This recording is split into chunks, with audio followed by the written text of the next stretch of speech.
Right, let's call this making a virtue out of a problem.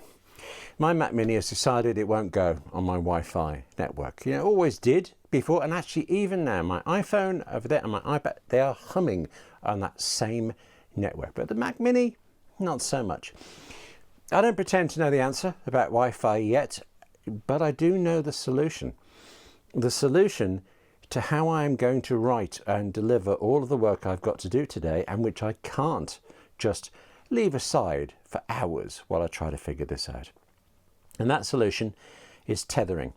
You've got an iPhone, we're going to use that. And yeah, hopefully you won't need this in your office or your home, but I have also done this on writing research trips. I wrote and delivered an article from deep inside this great archive once. I watched Pointless actually while renovating a house. And I've done online research while stuck in a quite film noir, seedy kind of motel in Florida. I'm trying to make this sound exciting. How am I doing?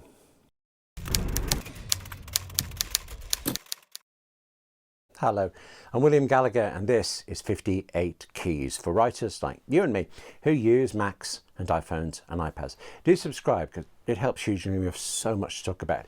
Sometimes that talking about will be concentrating on just one of those devices and maybe one writing app, but today it's about how to use two devices together, how to use your iPhone to give the internet to your Mac or to your iPad. I've never bought an iPad that had a built-in cellular or mobile connection. They're always £100 or $100 more at the point of purchase, and then you have a monthly mobile or cell contract to pay as well. I know it's worth it. I know it's excellent actually, but it isn't worth it to me. Not when on the odd occasion that I need the internet on my iPad or now my Mac and don't already have Wi-Fi around me, because like you, I have an iPhone and I'm paying for the internet connection on that. I just need to share it with my other devices. Tethering is the correct term. That's the term that your phone carrier will use when they try to bill you for it. Apple does not. Apple calls it setting up and using a personal hotspot. Personal hotspot sounds to me more like a recommendation on Yelp, but you know, personal hotspot, it may actually already be set up on your iPhone or your iPad with a built-in LTE cellular connection. Before we try tethering with it though, let's make sure. On your iPhone, go to Settings and tap on Personal Hotspot. If tethering is already set up, this Allow Others to Join button will be on. If it isn't, tap it to turn it on. There are other options here and we're not going to go into any of them, just as we're not going to go into this. You could alternatively tether your device to your iPhone through Bluetooth or through an actual old-fashioned cable. I've never done either. What I have repeatedly done, usually in happier circumstances, and actually which I think has got to be the easiest way, is to tether over Wi-Fi. That is, I tell my Mac or my iPad when I'm out to use a Wi-Fi network, but that Wi-Fi network is really my phone.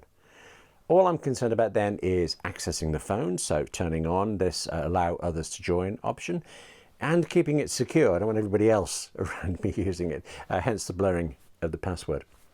I didn't set that password, by the way, Apple did. I can change it, you can change yours, as long as neither of us use characters, certain specialized characters that are in Chinese, Russian or Japanese and some other languages that Apple hasn't listed but still wants you against. Stick to non-accented characters, I think. Whatever the password, whether you set it or Apple does, and you remember that, and then you go over to the Mac or the iPad. On macOS Big Sur, you click on the control panel icon in the menu bar, then you click on Wi-Fi. On older versions of macOS, you'll see a Wi-Fi symbol right there in the menu bar. Click on whichever of these you see, then scroll through the list that appears of local Wi-Fi networks. It can take a good few moments before the phone shows up in that list, but it will do. Click to select it. Yeah, again, it could take a good few moments to work, and sometimes it doesn't work at all. No obvious reason, it just doesn't work. Select the phone again, and the odds are that this time it will. If you're asked for a password, well, you know what that is because it's written there on your iPhone screen, and that's it. Notice that when this is working, your iPhone displays a blue icon at the top left-hand corner, and so actually it's a glance at that that tells me, yeah, this is working, it's connected, and I find that faster than going to the Mac and checking which Wi-Fi network it's on. But actually, most of the time, the way I check is to ignore all this and just get on with my work. Go to the next website. The site will load just fine on your Mac, and depending on your phone signal, you may not even register that it's any slower than you're used to. Other than a possible speed drop and whether your data plan allows tethering, more of that in a second, you have nothing else you need to know or to do to get this to work. But there are 3 things that could save you an unexpected bill. First, don't do this more than you have to. Even if you're not actively using it, loading sites, downloading videos, whatever, the tether connection is on, and then all of your Mac apps are using it, or your iPad apps. They'll never use it for anything that can't wait until you're back on Wi-Fi properly. But all these little things also add up, and it's your data plan they're eating into. So run as few apps as you can and come off tethering as much as possible. Go on, come off, go on. You come off, by the way, by either turning off, allow others to join on your iPhone, or on the Mac, just turning off Wi-Fi. There's also a third way, which is actually the one I end up using most of the time and with crossed fingers. On the Mac, I'll just periodically try swapping from the phone to my regular Wi-Fi network and hoping it works, and it doesn't. Next, your iPhone plan may not allow you to tether. There are so many carriers around the world, so many different deals and things, I can't even guess what you're likely to have, but it is possible that your phone carrier will not allow this sharing of the internet connection unless you pay them a bit more.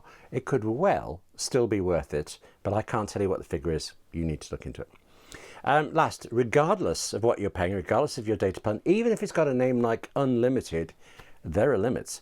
I just don't know what they'll be. Connecting to your iPhone though, connecting your iPad to your iPhone will run through a data plan. Connecting a Mac to it will race through your data plan.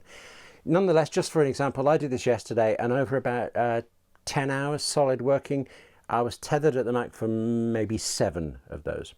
The iPhone got very hot, and actually it ate up my battery, even though I had it on a MagSafe charger pretty much throughout. So this is a temporary workaround, but even now it's saved me missing deadlines. Right, that's sorted out. Give it a bit of attention. Despite working for about 8 devices here, plus I went through restarts of the Mac and restarted the router before, in the end it just needed some bit of persuasion to make my Wi-Fi working. In fact, it took 1 more restart. Who knows why that one works and the previous one didn't? Not a clue. Thank you for watching this one. Normally, I like to talk about things that we can use to create writing apps and services and things like that, rather than trying to solve particular problems. But this has helped me on so many writing jobs. I hope you don't need it, but I hope you're able to use it quickly when you do. Thank you very much for watching this. Do subscribe for the rest, because there's so much to talk about. I love talking about this stuff. And take care of yourself, eh? I'll see you soon.